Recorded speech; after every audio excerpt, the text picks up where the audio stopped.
Halo, selamat siang teman-teman sekalian. Siang menjelang sore sebenarnya ya teman-teman sekalian. Assalamualaikum warahmatullahi wabarakatuh. Ketemu lagi dengan saya Teguh di tayangan siang atau sore hari ini. Ini kondisinya mendung begitu, tetapi sudah mendekati maghrib sore hari ya teman-teman sekalian. Teman-teman, saya ingin menyampaikan terima kasih terlebih dahulu nih kepada teman-teman subscriber saya nih.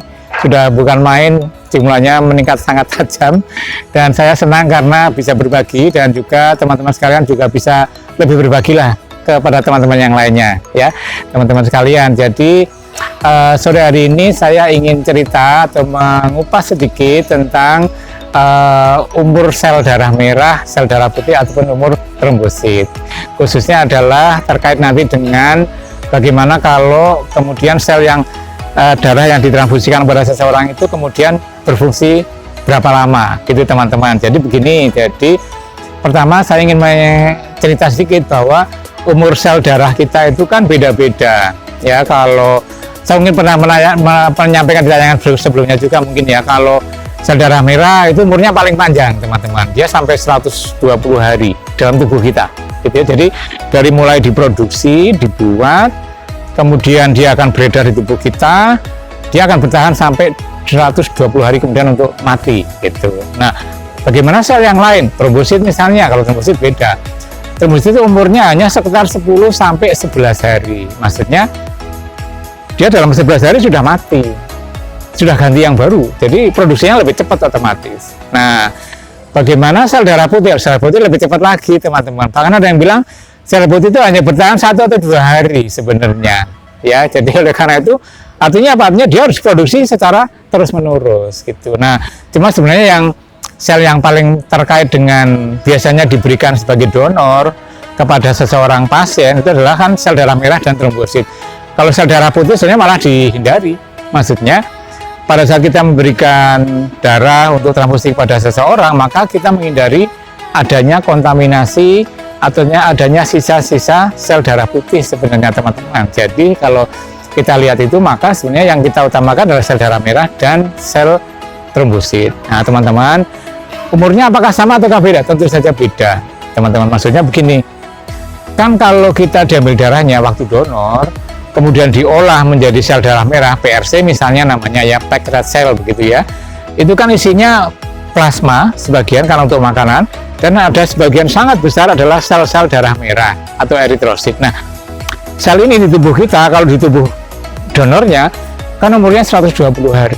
Nah, tetapi begitu diambilnya dibawa keluar dari tubuh donor, kemudian diproses, diputar, disentrifus, diputar, dipisahkan, masukkan ke kantong darah, kemudian disimpan, suhunya juga tertentu. Nah, setelah itu barulah kemudian diberikan kepada pasien, ditransfusikan. Nah, pertanyaannya, umurnya sampai berapa di sana? Ya tentu saja harus kita pahami bahwa tentu saja umurnya akan lebih pendek. Tapi saya belum pernah membaca seberapa pendek itu bertahan, bisa bertahan. Tapi yang harus kita pahami teman-teman sekalian, pasti akan lebih pendek. Kenapa? Karena pada saat diambil dari tubuh donor, kan di dalam tubuh donornya udah punya umur.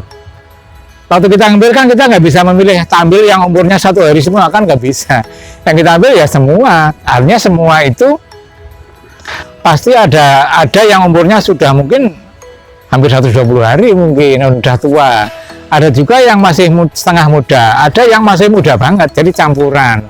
Demikian juga nanti begitu ditransfusi, diproses, disimpan, ditransfusikan pada pasien, ya umurnya kalau yang sudah umurnya 120 hari pasti akan meninggal, akan mati di tubuh pasien. Tetapi kalau yang umurnya masih muda, berarti masih akan punya masa hidup lebih lama lagi di tubuh pasien. Jadi teman-teman sekalian, pasti kalau yang kita ambil dari tubuh donor umurnya masih muda, di tubuh pasien dia akan menyelesaikan umurnya sampai akan meninggal. Tanda petik ya, selnya meninggal, selnya akan mati. Tetapi tentu saja sangat mungkin menjadi lebih pendek dibandingkan kalau dia hidup di tempat aslinya, yaitu di mana?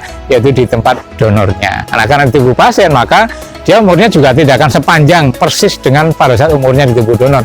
Bisa kita pahami. Tetapi teman-teman, harapannya adalah pada saat sudah ditransfusikan kepada pasien, maka dalam waktu yang terbatas itu dia bisa membantu pasien, menggantikan terlebih dahulu punya pasien, sehingga apa? Sehingga waktu digantikan dulu oleh darah donor ini, pasiennya pada saat itu juga akan memproduksi sel darah merah. Begitu teman-teman. Nah, Bagaimana dengan trombosit? Mirip, sama. Tadi saya bilang bahwa trombosit umurnya hanya sekitar 10 hari, 11 hari. Nah, disimpan maksimal 5 hari setelah diproses. Nah, kalau kita memakai atau menggunakan transfusi sudah disimpan misalnya 3 hari, maka ya umurnya tinggal sedikit. Nah, bagaimana kalau ini kemudian dimasukkan ke tubuh pasien, ditransfusikan? Berapa lama umurnya? Nggak ada catatan pasti, karena penelitiannya pasti akan sulit untuk menentukan umurnya berapa lama. Tapi intinya, dia pasti akan menyelesaikan umurnya di tubuh pasien. Tetapi jangan lupa, di awal saya sudah sampaikan, pasti nggak akan sepanjang atau semaksimal seandainya dia tetap hidup di tubuh donornya, pasti lebih pendek. Nah, bahkan khusus untuk trombosit teman-teman, ada saya pernah baca satu penelitian teman-teman bahwa trombosit donor yang kita berikan atau kita transfusikan pada pasien hari ini, maka mungkin dalam 1 kali 24 jam maksimal 2 kali 24 jam dia akan sudah mati sebagian besar, akan lisis, akan pecah sebagian besar. Artinya apa? Artinya dia hanya akan bisa mempertahankan fungsi katakanlah 1-2 hari. Makanya memang biasanya kalau transfusi kita butuhnya akan lebih banyak. Kenapa? Karena dia bertahannya juga akan hanya waktu yang pendek di tubuh pasien. Jadi kita berikan dalam jumlah yang relatif besar. Nah, penentuan atau seberapa lama umurnya di tubuh pasien ini tentu saja juga akan tergantung juga dari kondisi pasien. Maksudnya tergantung dari kondisi sakitnya pasien apa.